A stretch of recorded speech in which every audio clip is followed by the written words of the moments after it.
good evening, and welcome to Newcastle After Dark.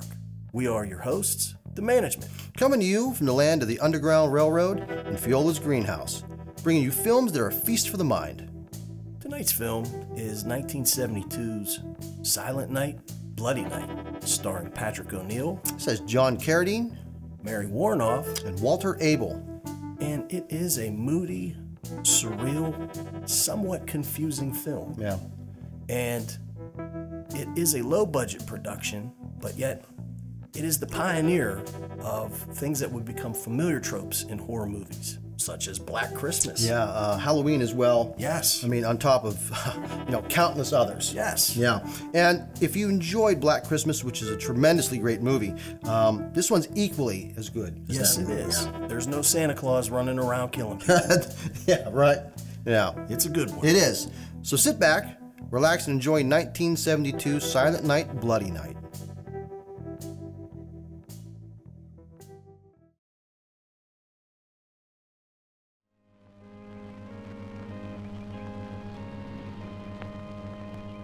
One last time, I have to see this ground. It's beautiful now, as if nothing had happened here. Soon they will tear down the main house, and then nothing will be left. Nothing. Except what I remember. I grew up in the town nearby, where my father was the mayor, and where this house stood, waiting for me. It was built by Wilfred Butler. We had never seen him, and he never lived at home.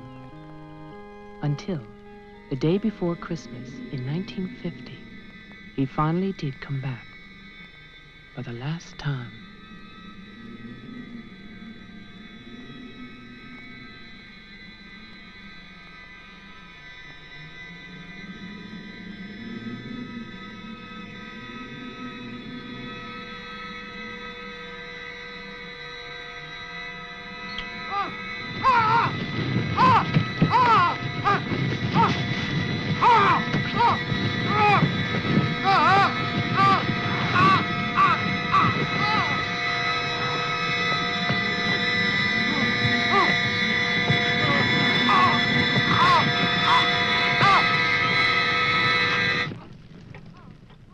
All of us believed that his death was an accident.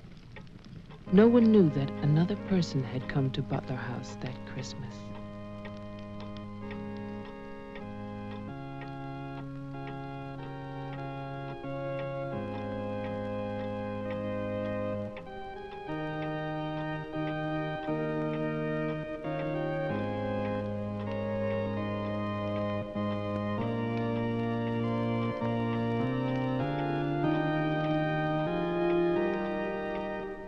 As Deputy Coroner of the County of Arlington, State of Massachusetts, I hereby find, upon evidence of an autopsy conducted by the medical examiner of this county, that the deceased, Wilfred Butler, died as a result of burns inflicted accidentally upon himself on his own premises during the afternoon of December 24th, 1950.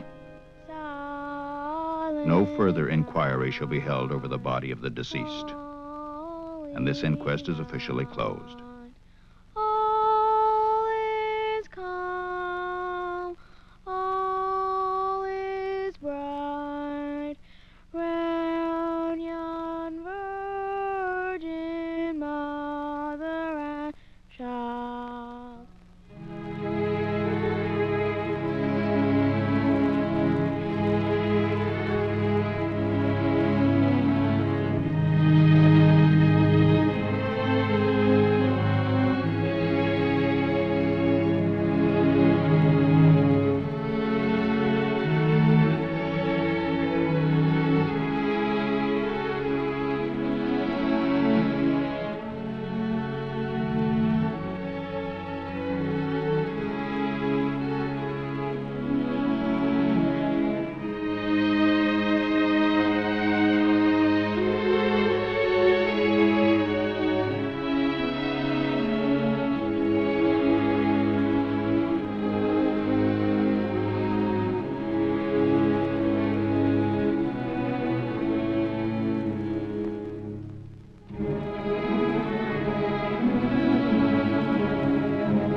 After the coroner's inquest, on New Year's Day, they buried Wilfred Butler. There was no one there to mourn him. It was the funeral of a stranger.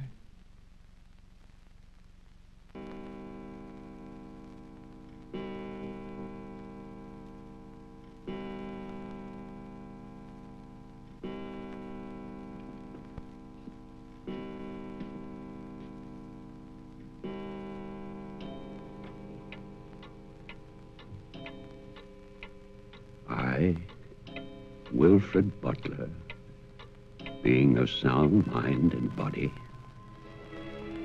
at least what the world considers sound, do hereby leave my house and its grounds and all personal effects within that house to my only surviving relation, my grandson, Jeffrey Butler. And I solemnly charge him with one duty. Let him leave the house as I left it, standing untouched to remind the world of its inhumanity and cruelty. For 20 years, that house lay empty, exactly as Wilfred left it. And then, last year, rumors began that it was finally being sold. The newspaper story traveled through the county to a state hospital for the criminally insane.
The man who came to sell the house had never seen it.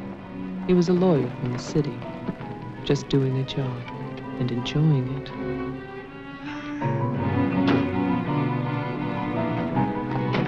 Stop and look serious, please.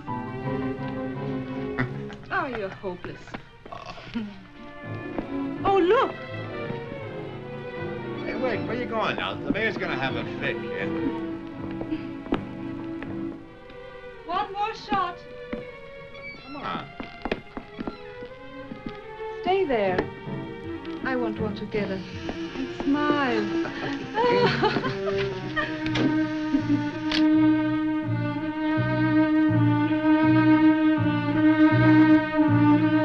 For all the news as it happens, stay tuned to WLIX, your voice of the Northeast. This is Roger Fowler with local stories. First, today's headlines. A warehouse fire still rages in Elizabeth. Police suspect arson. That escaped inmate at Margaretville State Hospital still at large, still hunted by state police. And over in Roxbury, the city passes a controversial housing code.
Well, didn't I tell you?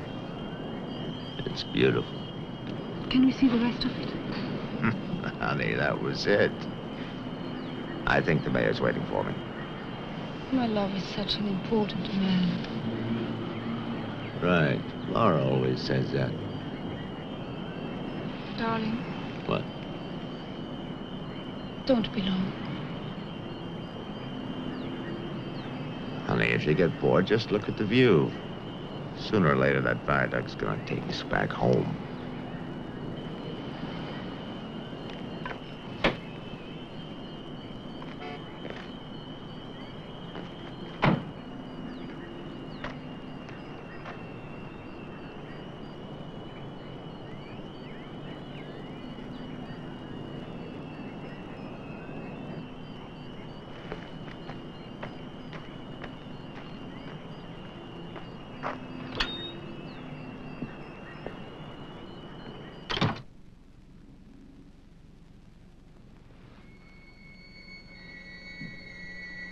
Mr. Carter. Mr. Mayor.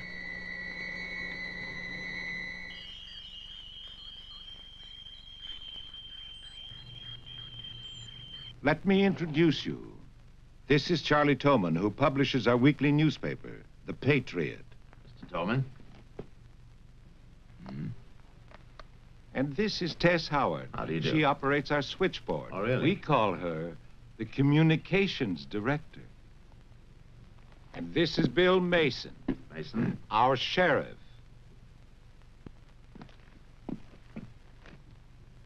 Won't you sit there, Mr. Carter, at the head of the table? Thank you. I didn't expect to meet you all together. It's quite a reception.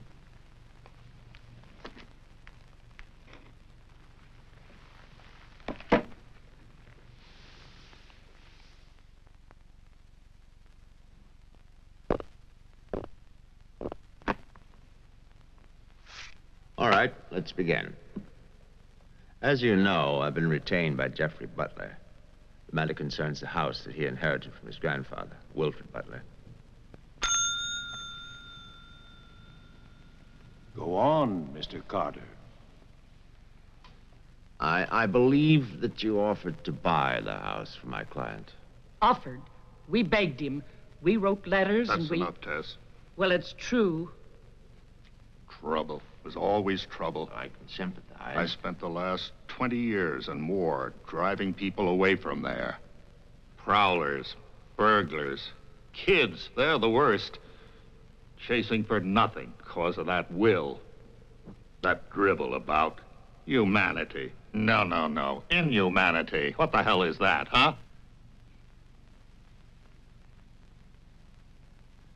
Yes, well, he was a bitter man. Hate? It must have been very hard. It must have been hate.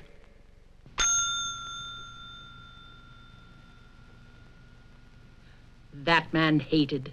Well, some people are like that.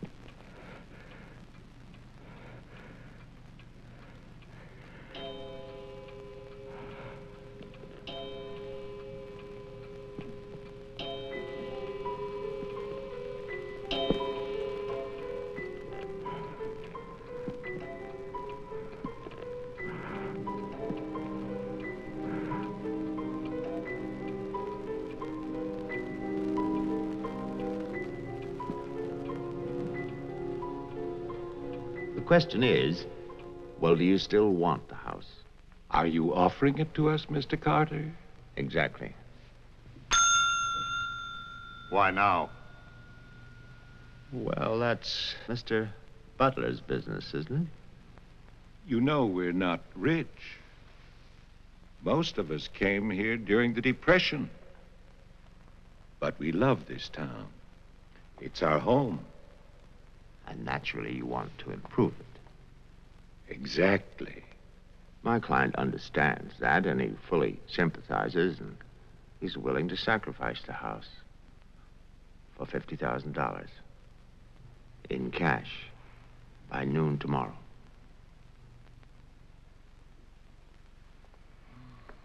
That's an awful lot of cash. It's also an awfully good bargain. You could go to Wilton. You could go now to the bank. Am I clearly understood? All that cash. Perfect. I'll wait for your answer till tomorrow. You're spending the night here? Yes. May I ask where? At the Butler house. We could put you up at the motel as our guest. No, the house is fine. The Paradise Motel. That's very kind of you, but I'm meeting Mr. Butler about some personal items. You'll want a phone. I can reconnect the line. Don't trouble, please. No trouble. You'll need a phone. Don't want to be stuck out there. Well, you've convinced me. Thank you. By the way, have you known Mr. Butler a long time? No, I've never met him. He called me and asked me if I'd handle this for him. I said yes. He had the key delivered to my office. Mr. Mayor, Sheriff, Mr. Tolman, Miss Howard, see you all tomorrow. In fact, I'm looking forward to it.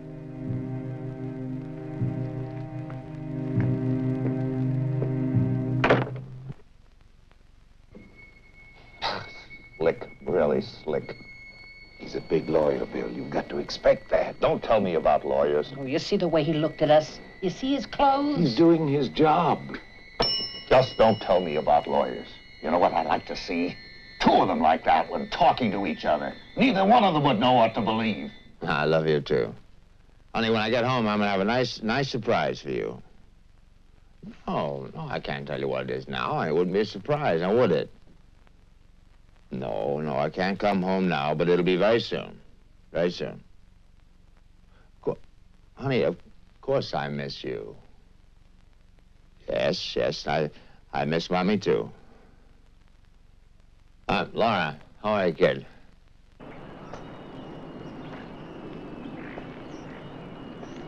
So I'll call tomorrow. No, I want to call. I want to talk to Jenny. Yeah, well, as a matter of fact, I'm having a fine time. Well, same to you, darling. What do you mean, hostile?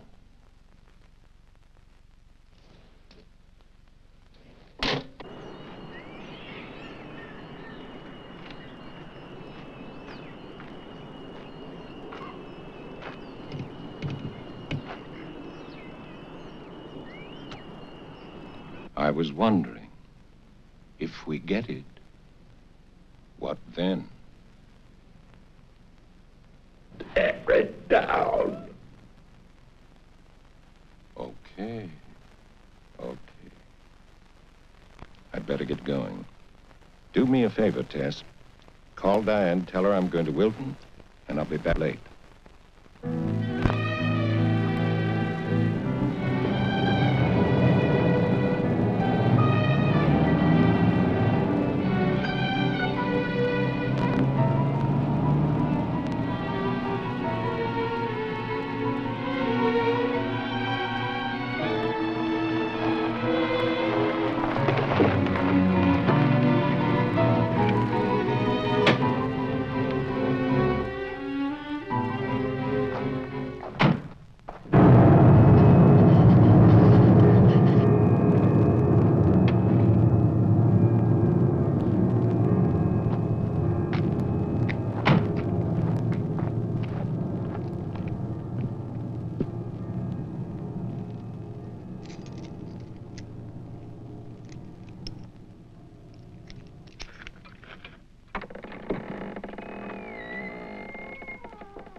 It's fantastic, isn't it?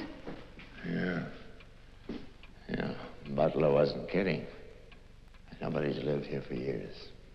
That would be such a waste. It's his grandfather's monument.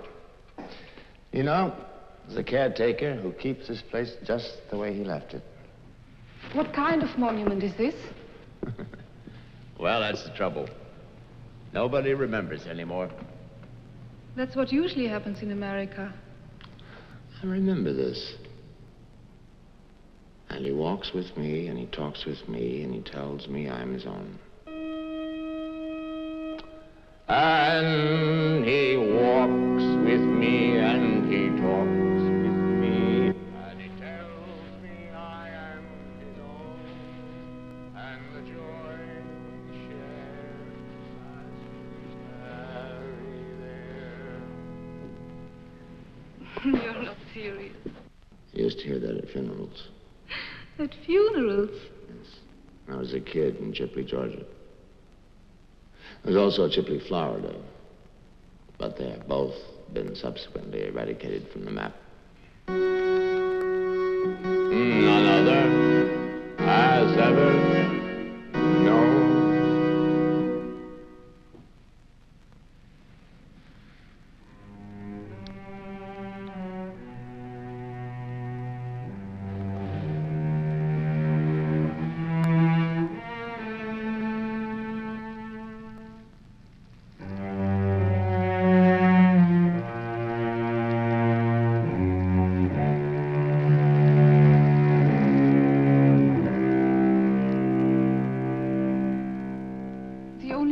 Was a delicatessen, so I brought you pastrami, salami, potato salad, macaroni, everything you like.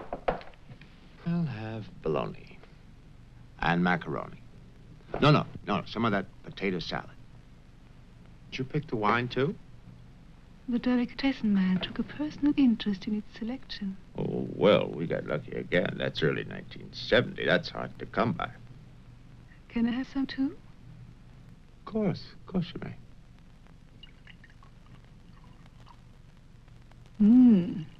Thank you.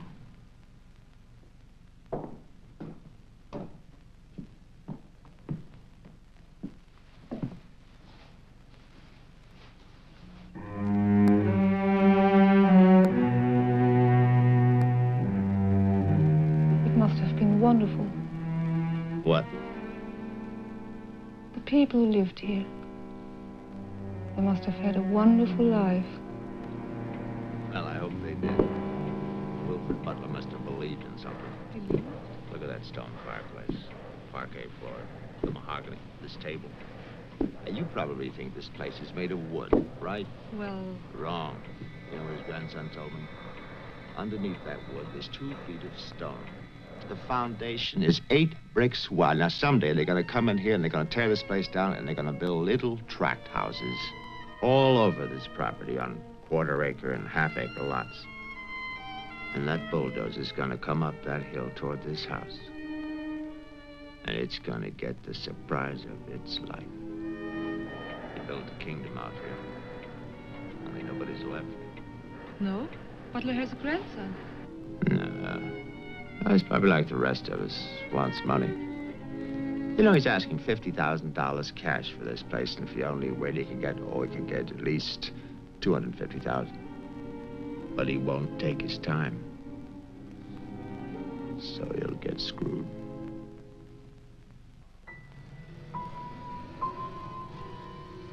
Do you want to go upstairs now? Soon. You know, one of the great pleasures in life is the pleasure of anticipating pleasure. Isn't it? We are very close now, aren't we? Sure, honey. Very close.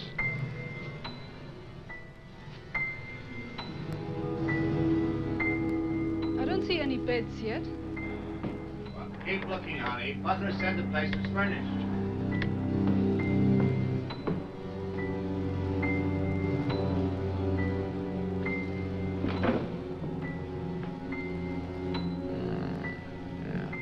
It's furnished.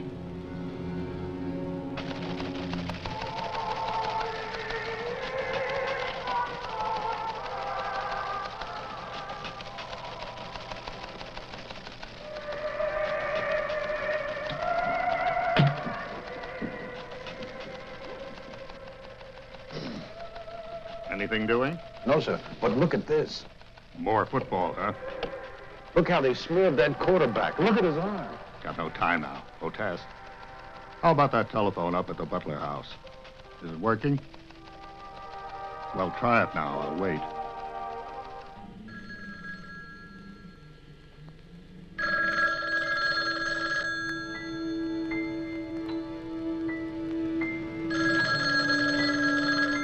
Hello?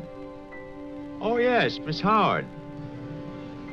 Yeah, the phone's working fine.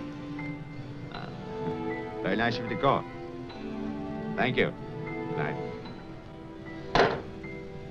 Honey, I'm going down to the car to get some cigarettes. Be back in a minute. Okay. Don't get lonely. No, no.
Did you get your cigarettes? Yes, yes, I did.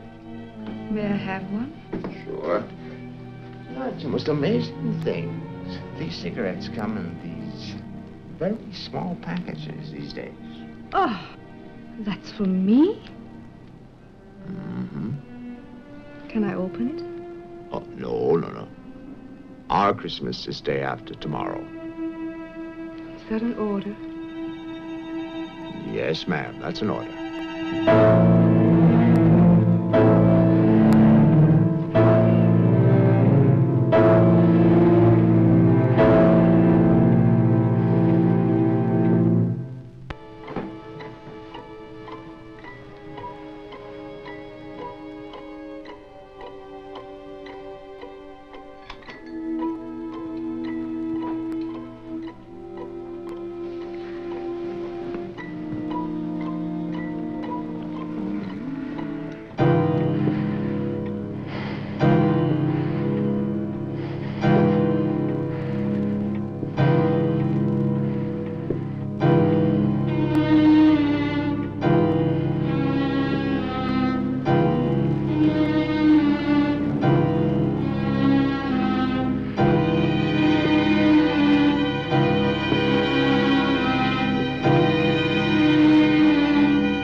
Bill, someone's calling from Butler House. Okay, put him on. Go ahead now. Mr. Carter? I'm not Carter. Who is this? The honor. Butler. I'm worried, Sheriff. Carter's not here. Speak up, I can't hear you. I can't. I'm sick. Can you come here? What is it? What's wrong? His car's here, but he's gone. Won't you come? Okay, okay. Now you stay put in that house. I'll wait for you. Please, hurry.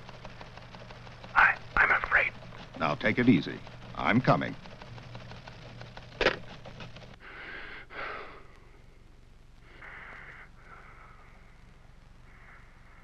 Mr. Butler, are you done? Tess, I've come back. What's that? Tess, I want to see you again. Hello? Who is this? You know me, Tess. It's Mary Ann. Tell the mayor. Tell them all. I'm waiting in my father's house. Tess. It's so lonesome here. Don't be long. Hello? Hello? Hello?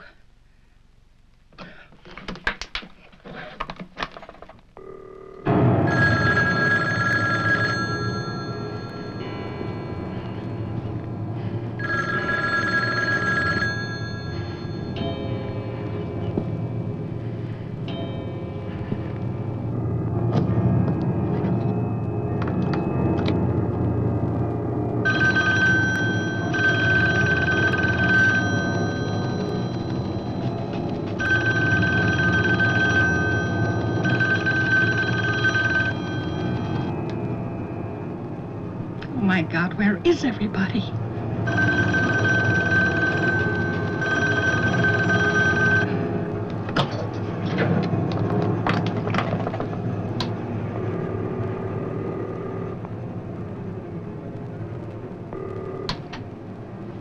Hello? Oh, Maggie, thank goodness. What is it, Tess? Something's come up. Something urgent. Can you start early? Oh, honey, I'm watching TV. Maggie Daly, you get yourself over here. What is it? Just get moving, Maggie. Just please hurry.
Come in.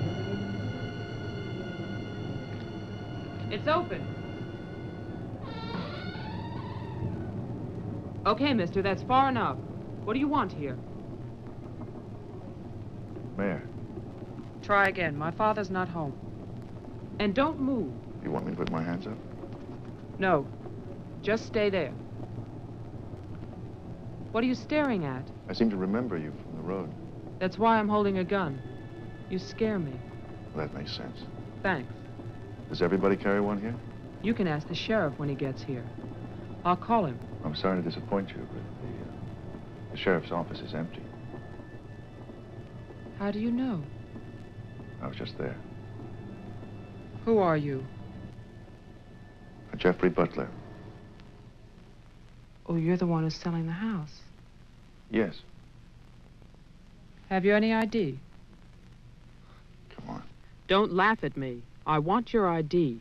Some maniac escaped from Margaretville.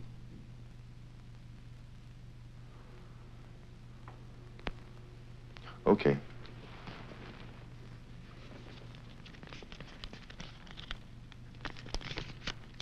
Put it on the table.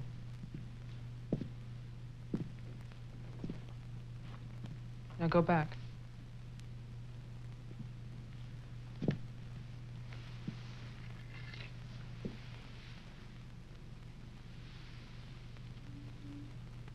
California license. Lucky you. Would you like to see my maniac card from the asylum? They give you one when you escape. There's a big scarlet M on it so people won't get confused. Okay. Look, I'm sorry about the gun. My father's in Wilton getting your money. All I want to do is to get into my house. The sheriff's deputy might have a key. He's about the only one I know of. Well, where's he? You go down the road about 1.5 miles till you come to a white house with a white fence, and then you can't miss it. Thanks. That's okay. Merry Christmas. Same to you.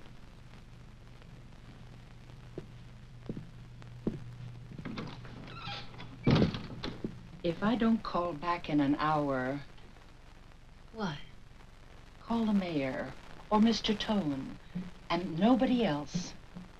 Promise me you'll do that. Well, sure. Mark it down, honey, so you'll have it. Sheriff to 301. I'm heading west on Route 5 to Butler House. You'll hear from me.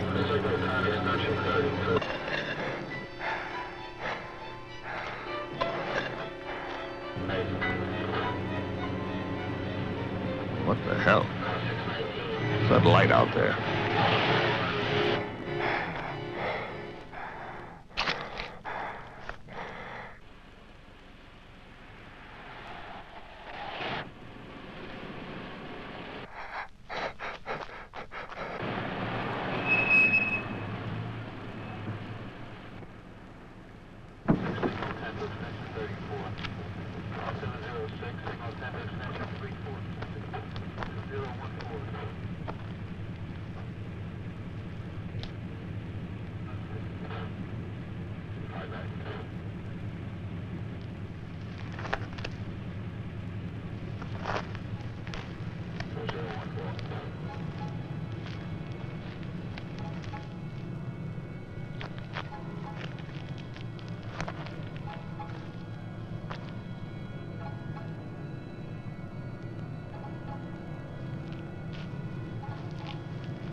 Hi. Hi.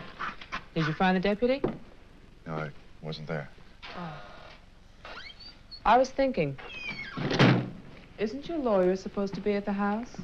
The door was locked. His car was there, so I borrowed it. You mean you stole the car? Yeah.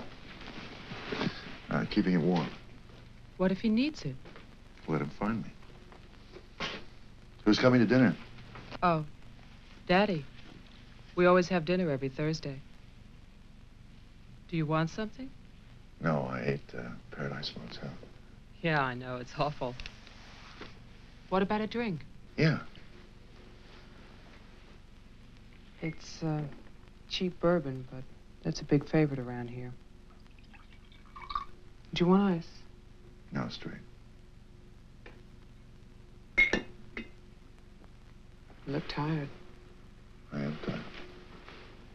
Well, here's to a fast dollar. Cheers.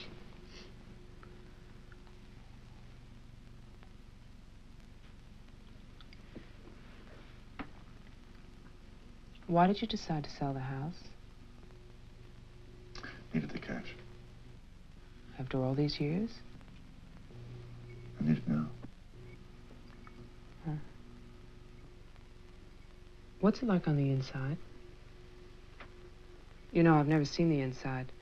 When I was a child, my father told me to stay away from it, or something terrible might happen. Sort of like a haunted house. I haven't seen it either. You're gonna sell it? You've never seen it? Yeah. I don't know. It's too bad. It's about the only place to see around here. Oh, I forgot. Someone keeps calling with a message for my father. She says that she's waiting at your house, in the reception room. What woman is waiting in my house in the reception room? Oh, I don't know. It's not a voice that I know. I better go out there. Can I come too? What for? I'm pushy.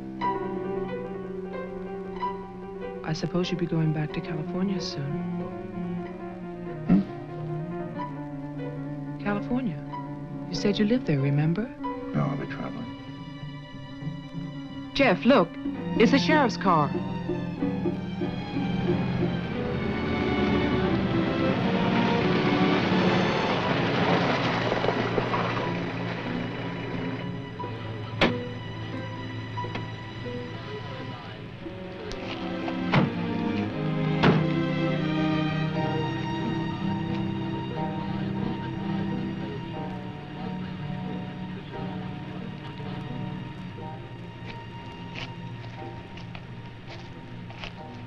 There's a light. Look at that tombstone. Pretty cheerful. Who bears the cross shall wear the crown. Wilfred Butler. My grandfather. Oh.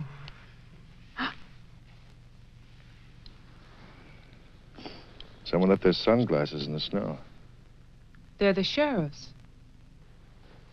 My lawyer's missing. So is the sheriff. You get strange phone calls.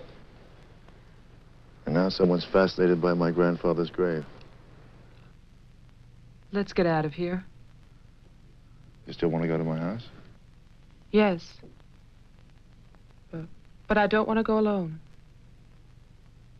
Listen. I'm not nervous. Well, of course you're not. Oh, it's the cold. I'm shaking from it. Let's get out of here.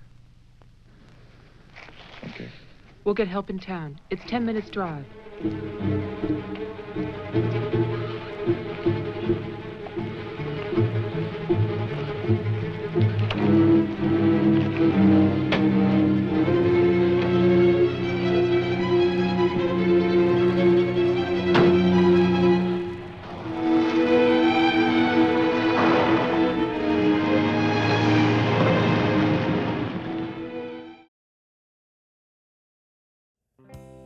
Welcome back.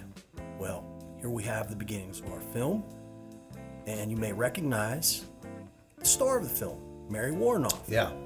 She was in Death Race 2000. She was in Eating Raoul.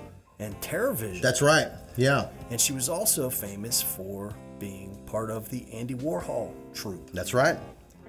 And her husband, Theodore Gershony, directed this film. And they were somewhat handcuffed by the budget because they only had $295,000 to make this film. Which was nothing, even for 1970. Exactly. Yeah. Now, playing Jeff Butler is James Patterson. James Patterson died shortly after production wrapped on this film. And this was filmed actually in 1970 and was not released until 1972. Right, and by that time, unfortunately, he had passed away of cancer. Yes. Yeah. And it's a shame because I believe that he had great potential to be a great actor. I liked him in this. Yes. Yeah. Me too. Yeah. He's very calm and collected, but there's also something a little off. Very suspect. Yeah. Yes. You're just not sure. Now, playing the mayor is Walter Abel, who has a huge catalog of films that he was in. Yeah. I mean, he was in 12 Angry Men. Yeah. I mean, a lot of films in the 30s and 40s, especially. Yes. Yeah, lots of films. Patrick O'Neill. Yes. Blueprint for a Murder, Chamber of Horrors. He was on Night Gallery. Yes. Yeah. As most of the greats were. Exactly. John Carradine. Again, we need to say anything about John Carradine. John Carradine, man, he's always good. Right. And in this one, he doesn't utter a word. But he doesn't have to, does he? Right? It's still John Carradine. It is. Yeah. Now, you will also notice that in this film, James Patterson, his lines were dubbed. Now, we didn't catch that at first, but, you know, they had a habit of doing that to people. Yeah, they did. Yeah, there was a lot of that. Yes. Yeah, unfortunately. Unfortunately. Yeah, I mean, really. But this film is one that is a mystery, but yet you will see familiar tropes in this film. But this was the first one. Yeah, I mean, there's a lot of them. And there's arguments over things like that. Right. But yeah, but there are a lot of them. Yeah. Oh yeah. The inmate breaking out of the asylum. Right. I mean, that's Halloween. The phone call Yeah. to the house. Yeah. I mean, so many movies have used that. Of course, Black Christmas. Yes. But there's so many others that would go on. Yes. To have used that. What I really like in here is I like the music. Yes. Gershon Kingsley. I really like how they take Christmas songs that are in major keys and move them into a minor key. Yes. It's very dark, it's very sinister. Yes, it is. And I love that, especially at the beginning of this movie. Yes, me too. This is co-produced by Lloyd Kaufman of Yes. Troma Films. He did Toxic Avenger. Yeah, he did The Class at Nukem High. Yes. It's also co-produced by Jeffrey Konvitz, who would go on to write The Sentinel and co-produce that movie as well. So there was talent here. Yes. Yeah. And The Sentinel also had John Carradine. Mm-hmm. Great film. Yeah. But, we're off to a good start. Yeah. I mean, this is a moody, atmospheric film, and we have yet to get to the meat and potatoes. Exactly. So let's get back to Silent Night, Bloody Night.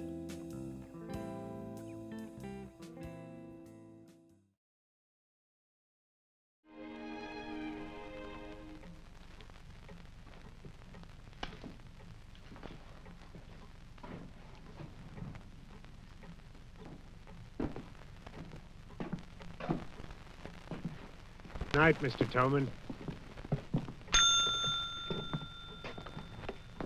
Have a nice holiday.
Deputy's not here, but Toman is. Who's Toman? Come on, you'll see.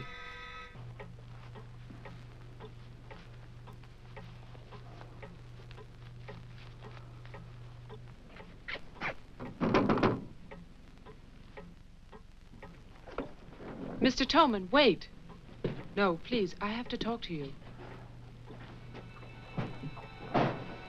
I'm sorry. This is Jeffrey Butler. He's the one who's selling the house. He can't get inside the place. And my father's gone to Wilton. So we wondered...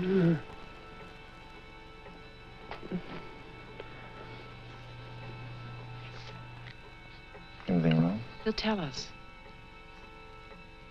Tess has gone to his house. Why would she go there? I don't know. Anyway, she won't get in. You say it's locked. He says she hates the place. Would you like to drive there? Diana could stay here, lock herself in. I need a key.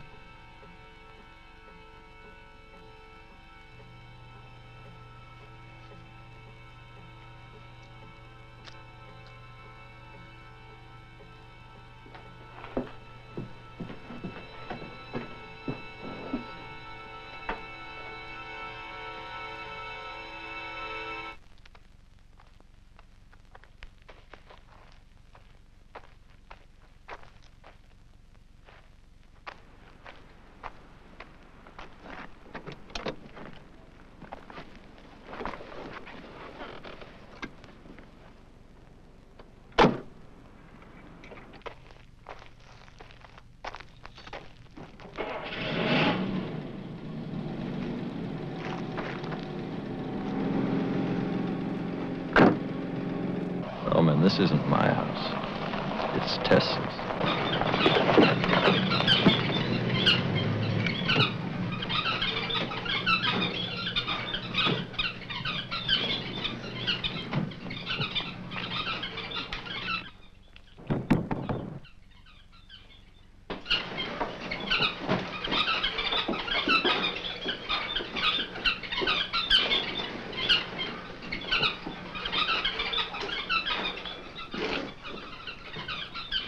Well, Tess isn't here. Are you satisfied? She must have gone to my place. Well, why wouldn't she go there? She hates it. Maybe she went to see the woman who's there. Someone called the mayor's house before. Said she'd be waiting.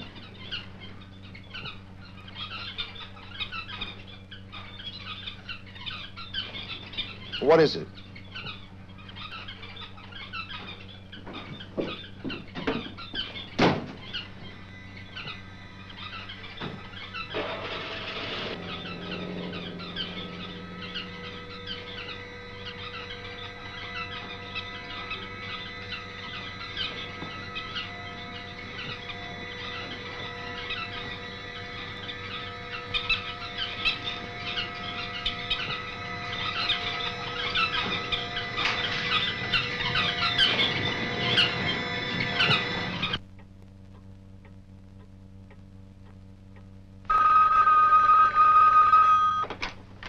Hello, Jeff?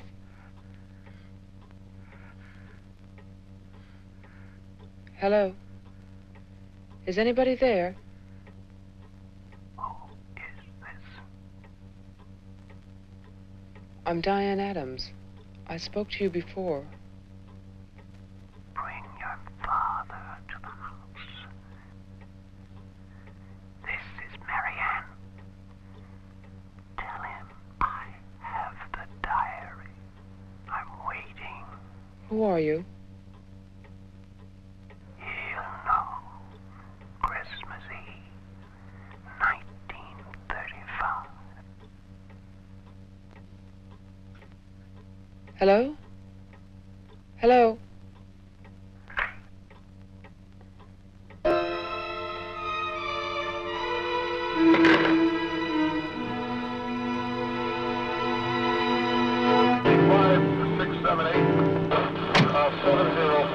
Signal 10, 704, C Charlie. 704, Signal 10, 704, C Charlie.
Sheriff, I saw your car.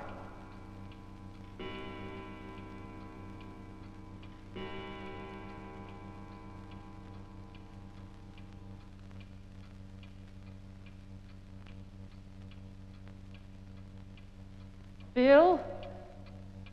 Is that you?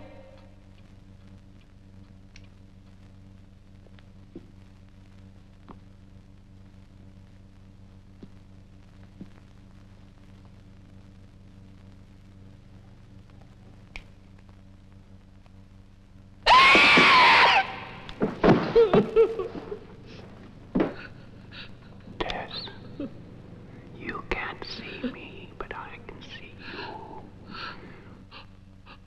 you. Oh, yes, I remember that face.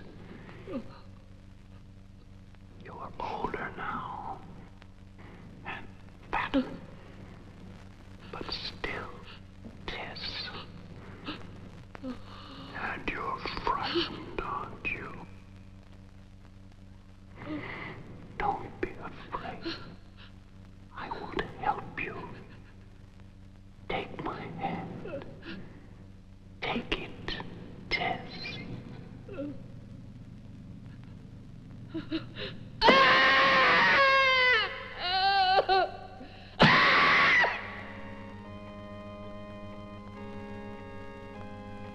The person on the telephone said 1935, Christmas Eve.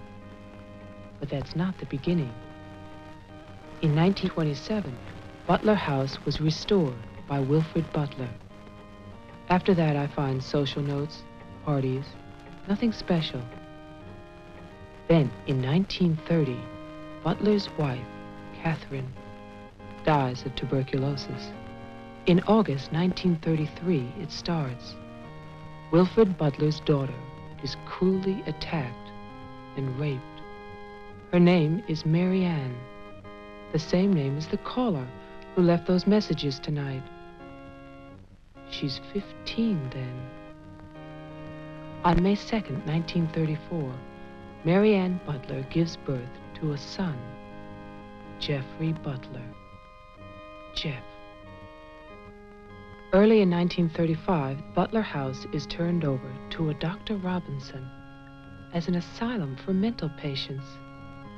And then Butler goes on to say that he has committed his own daughter. Mary Ann will live at the asylum. There's no end to this story. It's been carefully cut out of all the papers. Why would Toman do that?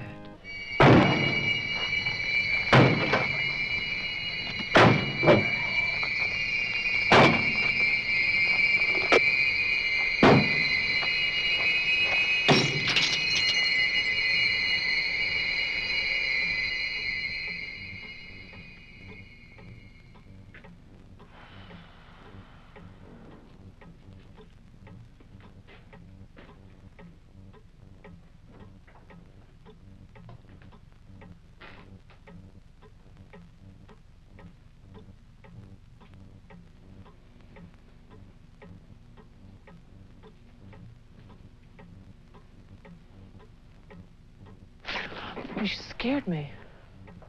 What happened? What happened is, Tess has 40 bird cages. Toman is hysterical. Everybody's at my house but me. It's cold outside and you forgot to lock the door. Joe, how old are you? How old am I? You mean, how many years have I lived? No. There's a lot in the paper about your family. I don't want to talk about my family. Wait a minute. There's a woman calling, and she says her name is Mary Ann. That was your mother's name, wasn't it? My mother died in childbirth. That's when I started traveling. It's not what the papers say. What's your point?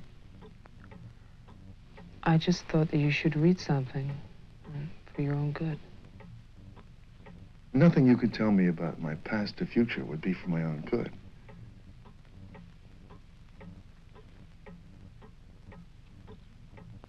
Where is the paper? It's on the table.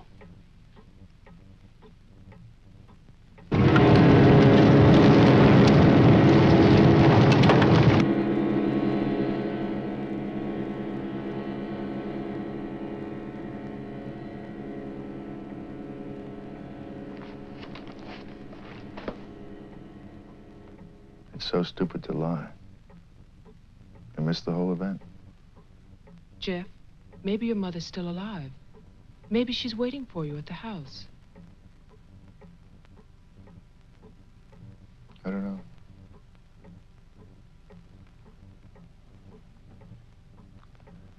Come on. No more side trips. Let's go out there.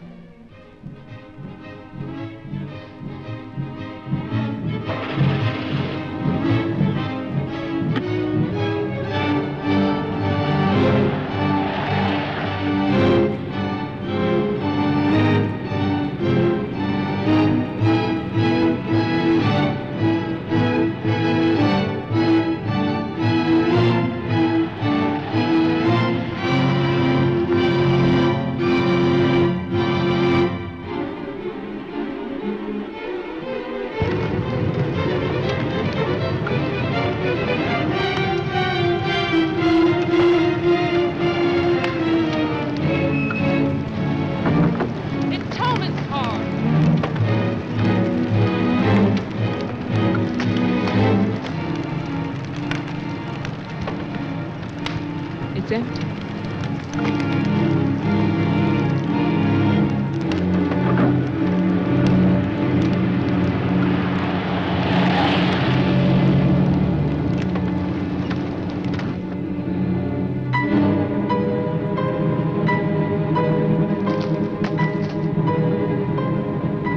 Jeff, look!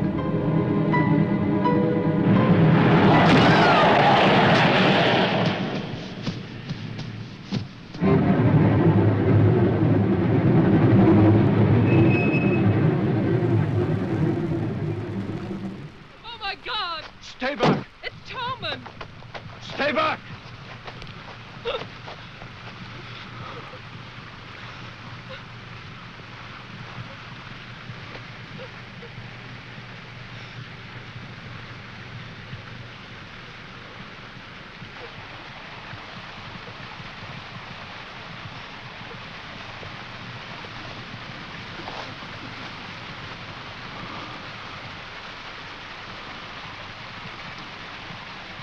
He's dead.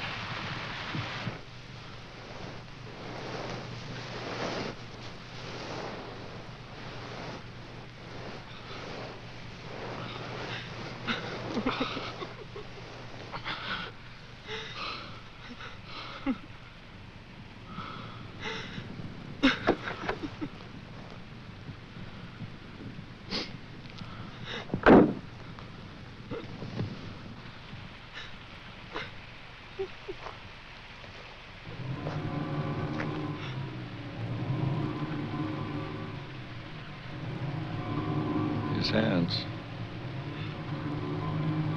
Somebody cut off his hands. You killed him. You killed Tolman. He's asking for help. You killed him. Get in the car.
Butler House.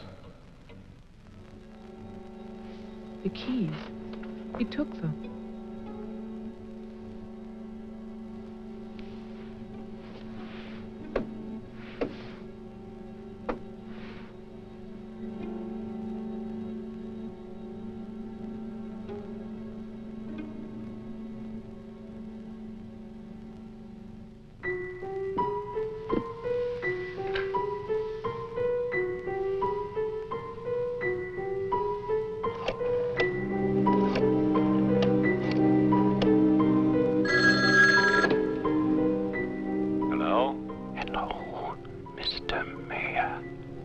what?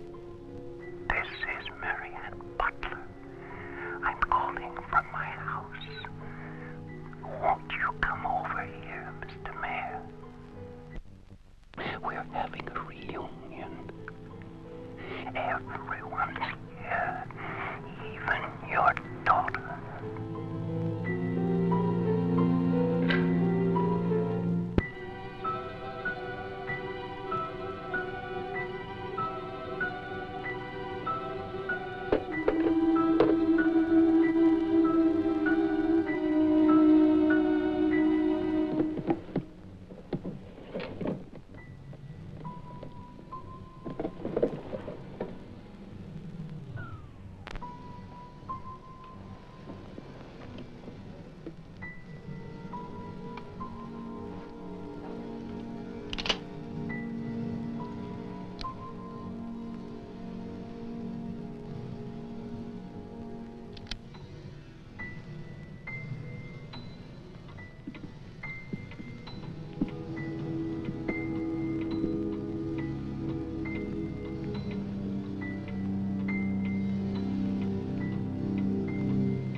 I write this knowing that no one shall ever see it. Not my beloved daughter, or even my grandson, Jeffrey. I write for myself in the hope of forgiveness, if that is still possible. And I write for you, Marianne, whose youth and innocence I have destroyed. By 1935, the doctors had treated my daughter for a year. I had believed they could cure her. The child, Jeffrey, was taken from us and sent to California. I turned my house into an asylum. I brought doctors to live there. I welcomed other patients. Useless. All of it.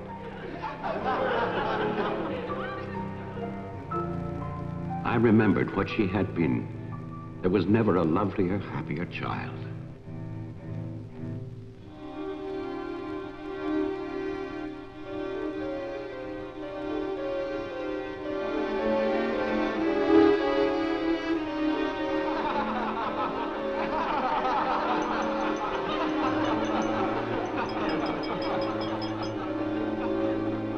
Ladies and gentlemen, now quiet, please. I propose a toast. Doctor, please. By Christmas of the first year, I knew that I must act, not for myself, but for my helpless child. Led him to create this institution. Our friend. I had no plan. All I knew was that I must take her from these men with their promises, their lies. Shall we?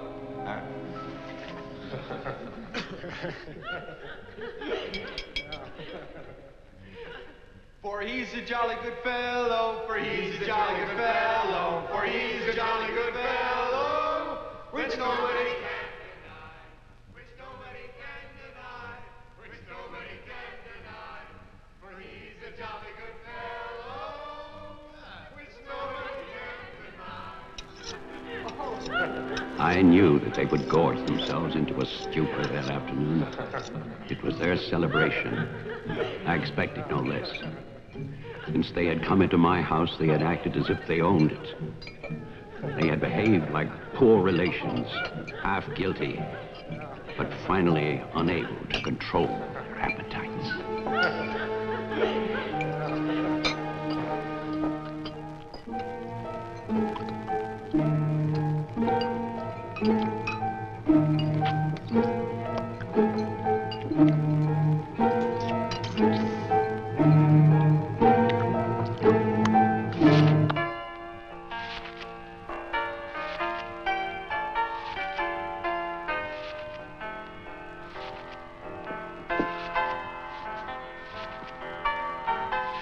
After dinner, they danced and drank as they usually did. All the time, Robinson would smile and reassure me. They expected me to believe, because I had no choice. Wilfred, trust me. He really believed Marianne would be well. He saw a light. There is a light at the end of a long tunnel. Believe me. There is a light at the end of a long tunnel.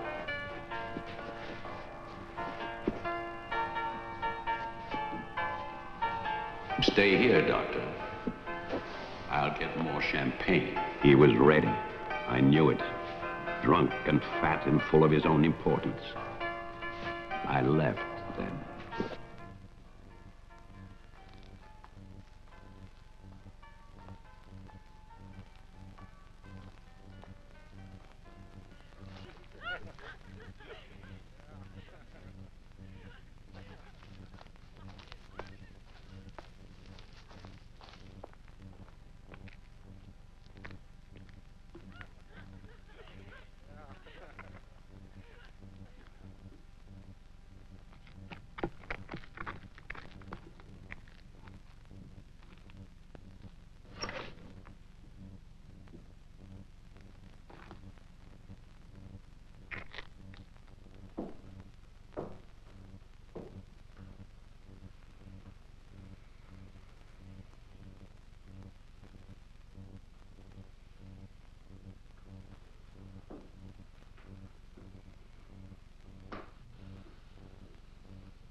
My cruelty to Marianne was inhuman.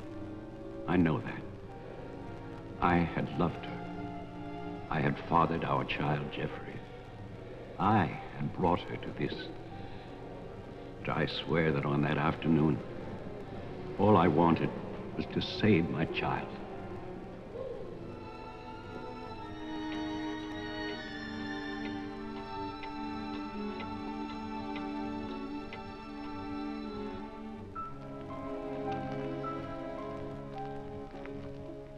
My hope was to get her away from that house. But also, I wanted to set free those other wretches who had so long been abused by the doctors.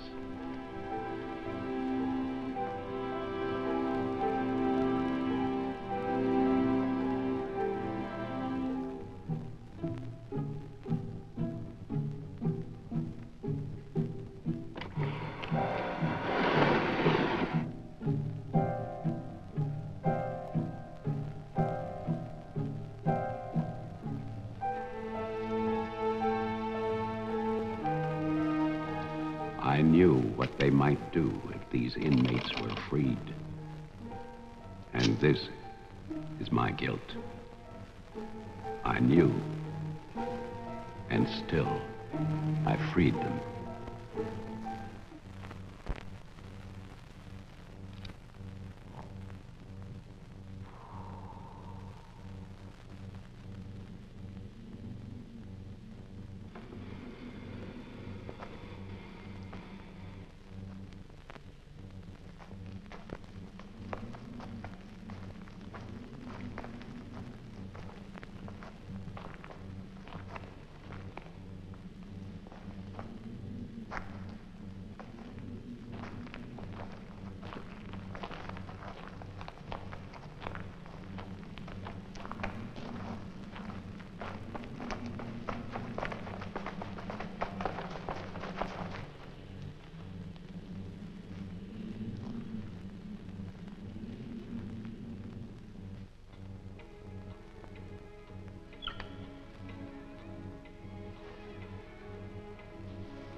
went to get our car to take Marianne away. I do not know exactly when she slipped away from me. I assume that when they saw her in the dining room, the inmates believed her to be part of that household which they hated. And so, they killed her. Later, there was a celebration. And then most of the inmates fled. I don't know where. But I shall never forget what they did to my child. Since that Christmas, I have lived in prisons and asylums. Lived anonymously, as an animal. I have wandered in bitterness until all seasons have become as one. And that is a season of vengeance.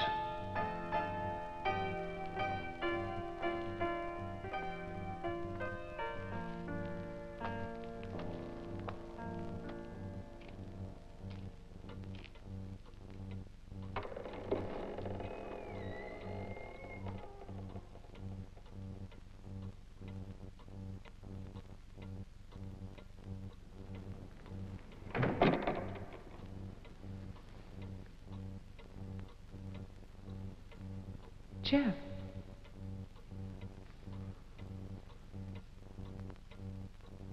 Jeff. Wilfred Butler is still alive. This is still his house. Your grandfather died in 1950. He was burned to death in this house. My grandfather poured gasoline over a squatter he found here. The town wanted to believe he was dead. They still do.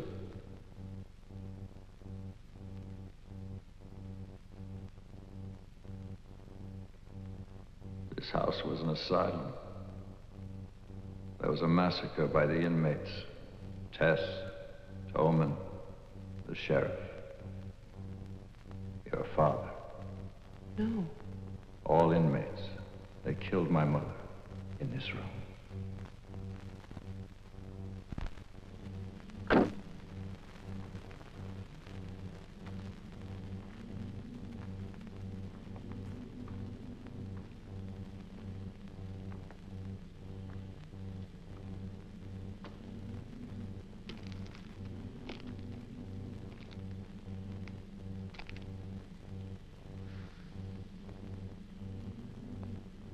Who's that? Who's there?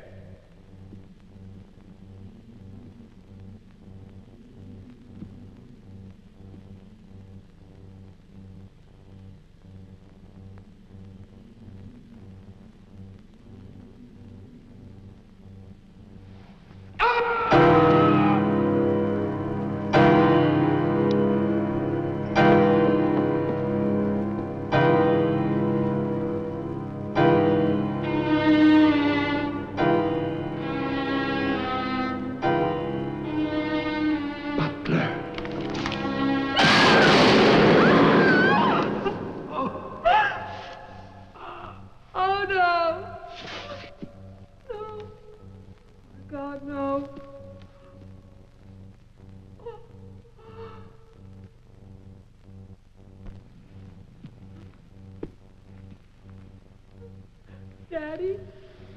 Daddy?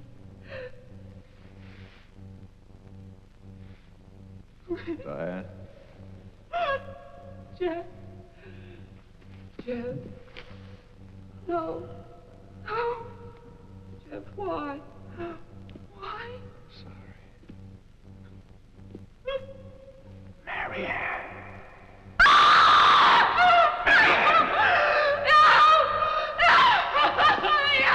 Don't run away. Don't. I'm your father. Don't be afraid. I won't hurt you. Please. It's all right. I won't hurt you. I need you. I want to see you. I waited for you. Please.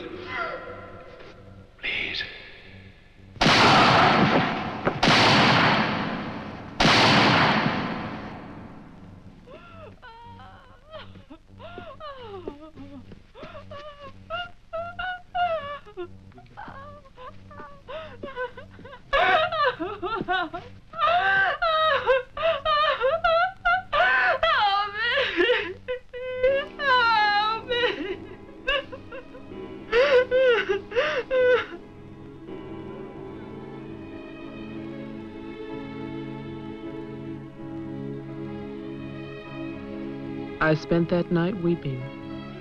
By morning, there were no more tears.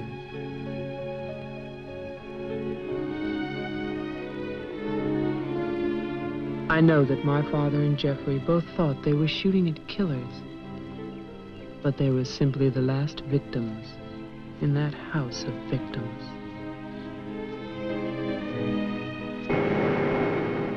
And now, a year later, they will tear down Wilfred Butler's monument.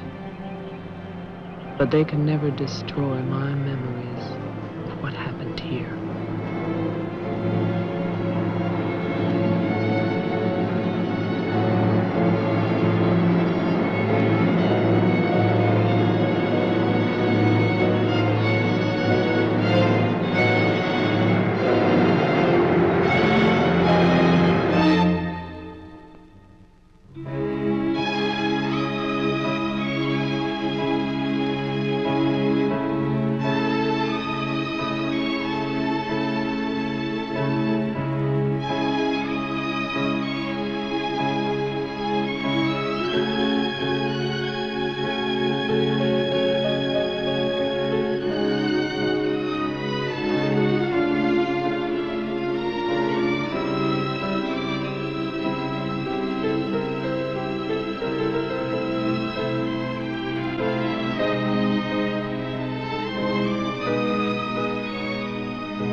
Well, we reached the conclusion of Silent Night, Bloody Night.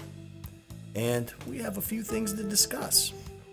Number one being the magic of Hollywood. You know, if you, in Patrick O'Neill's case, are in a strange town and you opt to stay in the creepy old musty former insane asylum instead of the Howard Johnson, with your significant other, right, be it your girlfriend or your wife or mistress, right? And then you start pumping away on the organ, playing some, you know, Near My God to Thee. 3 coins in a fountain. Yeah. Trying to set the mood. Trying to set the mood. Right. Right.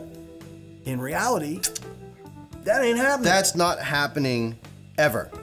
I mean, you know, she's he's like, well, let me go get some smokes. Yeah. Right? And she's sipping on some wine. She's feeling right. She's got her bedclothes on, right? And you know, we can guess what's coming next, right? Only in Hollywood, because that does not happen in real life. That ain't happening. That's not happening at all. Number one, we're not going to be comfortable in some creepy old former insane asylum. Right. You know, I'm going to be looking around the corners and be like, what was that? Yeah. Yeah. Let alone right, feeling romantic. Exactly. And you know, what happens next would go on to be with so many these movies, especially slasher movies. You know, you have the 2 lovers. And again, especially in this case, you know, that's his mistress, yes, which is, you know, that's a no-no. Right. Right? And of course, they get the axe. And that would continue on through these movies. Oh. Yeah. It's a staple. It is. Now. Yeah. But, you know, the story, once we get to the gist of the story, it is a very bizarre, and I like how they filmed it with the sepia tones, and it's a story of incest and madness. Yeah. And revenge. Yeah, murder. I mean, it's crazy because I'm not expecting the townspeople, you know, the mayor and the sheriff and, you know, Tess. I mean, all of them were former inmates. Yes. I mean, that was a great twist with this. Yes, it was. Yeah. And in that scene where the inmates are set free, Mary Warnoff had reached out to her Warhol friends, and such as Candy Darling, and this was her last role. Yes, it was. And You know, she was the muse of the Velvet Underground. That's crazy. It is. Yeah. But I surely didn't see that coming. I didn't see that coming either. You know, but I really enjoyed that. Yes. Yeah. And the thing about this film, it is a film that creeps up on you, and then it lingers with you in your mind for the next couple of days. At least it did for us. Yeah, and you know, it gets very artsy there. Yes, it does. When they're showing the past and what happened in the asylum. Yes. But I liked that. I enjoyed that. I definitely did. I was very, captivated by that. Yes. Yeah. I definitely appreciated it. Yeah. And this film may not be perfect, but it is absolutely worthy of a view. Absolutely. And perfect for this time of year, isn't it? Yes. Yeah. Yes. Yeah, it is. Yes. Yeah. And we thank you for being here with us at Newcastle After Dark. We hope you join us again for the Lost Treasure in Cinema. Until next time, Merry Christmas.